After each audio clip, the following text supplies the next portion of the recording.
Nakita mo na ba ang mga lugar na to sa panaginip?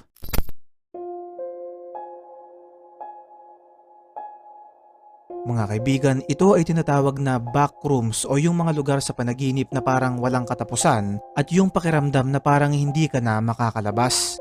Isa ito sa mga pinaka nakakatakot na panaginip na maaari nating maranasan na minsan pa nga ay nagiging dahilan ng biglaan nating paggising.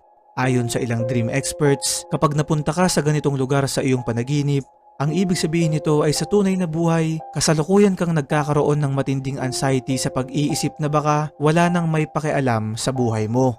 Dahil dito ay nakakabuo ang iyong utak ng mga ganitong imahe o lugar kahit na hindi mo pa naman talaga ito nakikita sa iyong buhay.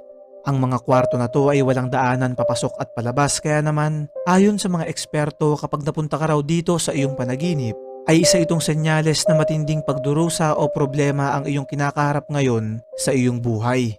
Ikaw kaibigan, nakita mo na ba ang